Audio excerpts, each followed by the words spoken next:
Today's video is brought to you by iStick, the intelligent magnetic phone holder. E.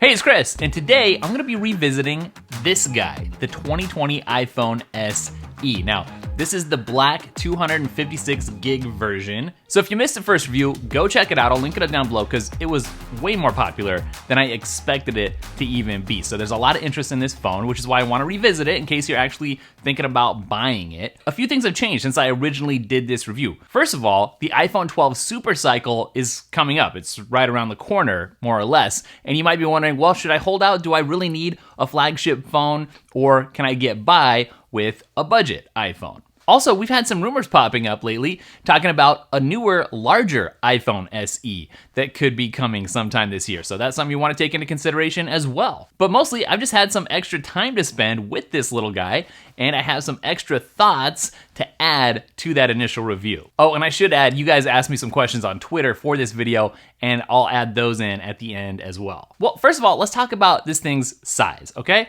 It's one of the best features, I think. A lot of people are just looking for a smaller iPhone. My favorite iPhone 11 right now is the iPhone 11 Pro. That's the smaller iPhone 11. I got the 12.9-inch iPad Pro on my desk because I need a bigger screen when I'm parked at my desk, but when I'm out and I'm mobile, I do prefer a smaller form factor. Whoa, that just flew out of my hands, and I'm glad that I had this case on here.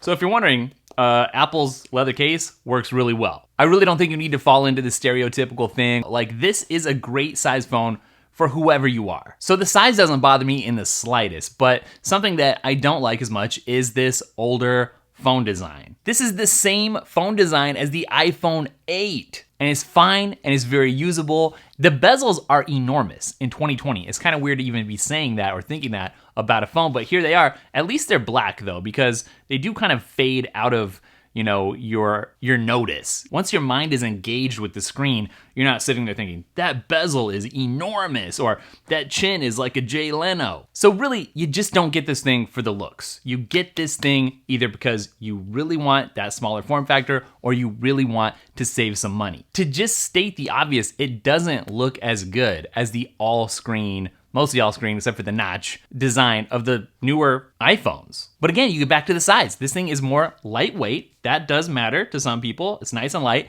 and it's more pocketable, I guess you could say, than other recent models. I've been thinking about the water resistance because that's one thing about this particular model that's nice. It happens to be very water resistant. One of the reasons is because there's no headphone jack. A lot of people are gonna be crying about that still. They love their headphone jacks. I just don't care. I haven't noticed that, I haven't cared because I'm an AirPods kind of a dude. I like the wireless world that we're moving towards and really have been in for a while. I mean, there's an adapter, it works. It's not perfect, but you're getting a budget phone. So I just don't know what there really is to complain about. Over these last several weeks, I've really been thinking about the display here. It's a good display. The quality is nice. I don't think you're really, at this price point, gonna have any room to be like, oh, I hate how things look on this screen.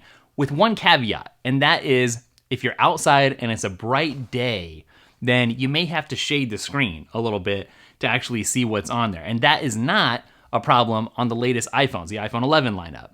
It's not a deal breaker, it's not a deal killer. If you get a tweet or a notification, it may be kind of annoying to see that, or more, for me, it's more about like taking pictures and being able to see what I took a picture of, you know, really easily on a bright day. The A13 Bionic chip inside has been amazing. It's fast, it's very fast. It is basically keeping up with your iPhone 11s. So yeah, you have this older design, but the inside is nice and speedy. I say basically keeping up with the iPhone 11s because when you take a picture and it's processing that photo, that can happen a bit slower, and I would say noticeably slower than on the iPhone 11. But to be very honest, apps still load nice and fast. I have no complaints there. And if I'm playing a pretty powerful game that requires a lot of processing horsepower, it's basically flawless. There's no complaints in the performance department other than in the camera area for me. And even then, if you didn't have the iPhone 11 here and the iPhone SE here and do like a race to see, I mean, the average person that's spending $400 for a phone here, they're just not gonna care. Now, even if it takes a split second longer for certain images to process versus the 11, the overall camera performance is really solid. Now, the sensor hasn't changed much since the iPhone 8, but that doesn't really matter because Apple's applying all kinds of machine learning to your images and the processing to make things look good. Now, in my testing, I could tell a difference between iPhone 11 photos and iPhone SE photos based mostly on the color. I feel like the color does actually pop more on the iPhone 11 Pro than it does on the iPhone SE. But not by a whole lot. I really don't think your average person is, number one, gonna be able to even tell, and number two, care. If you're a photographer, that's different.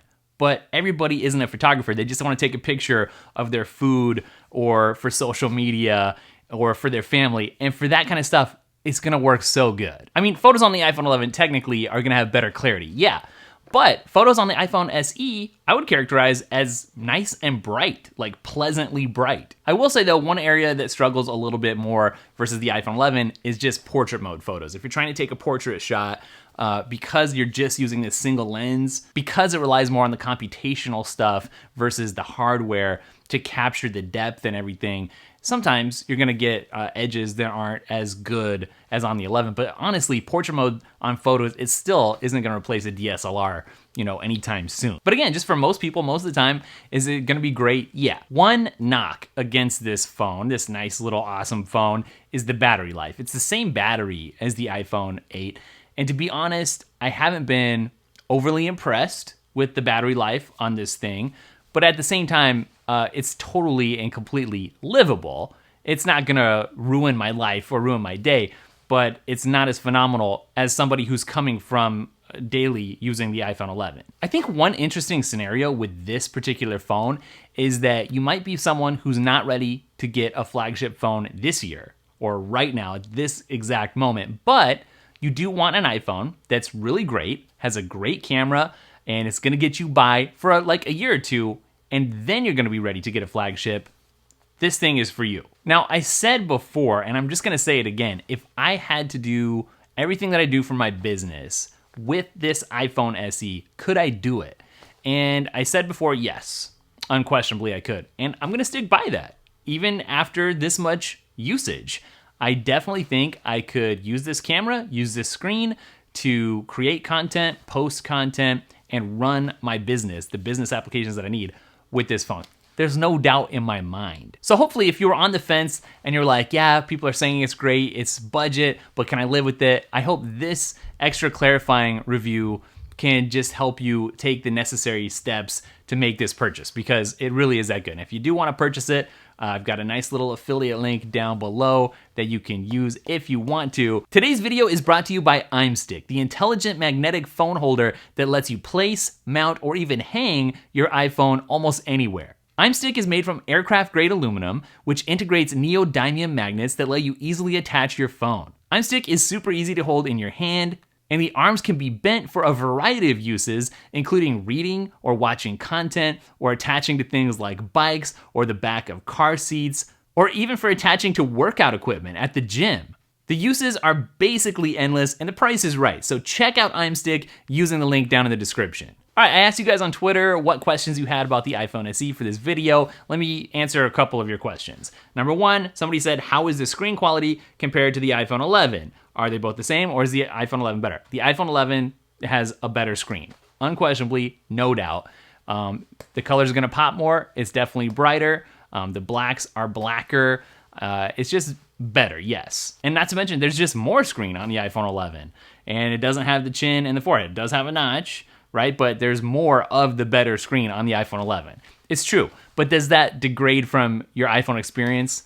Not by as much as you would think. Somebody said, what about the experience comparison between this and the iPhone 8? Is it really faster?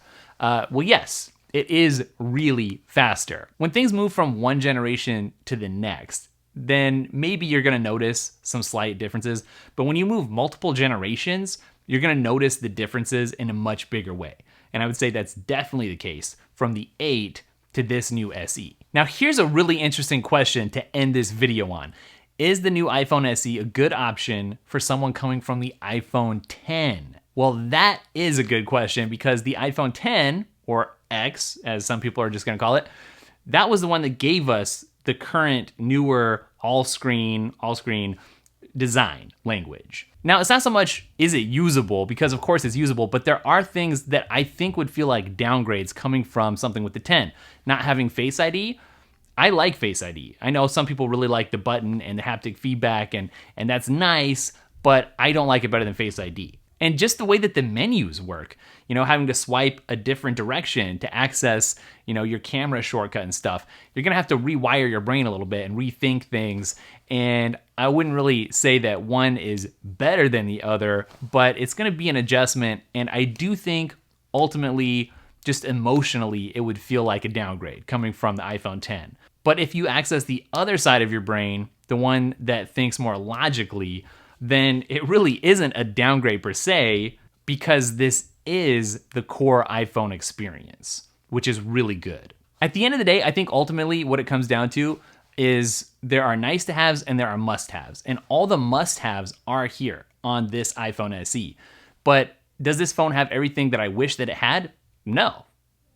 It doesn't have a lot of the nice to haves. The extra camera lenses, for instance, those are nice to haves. They're not necessities. You can get through life with this camera and be very happy with the results.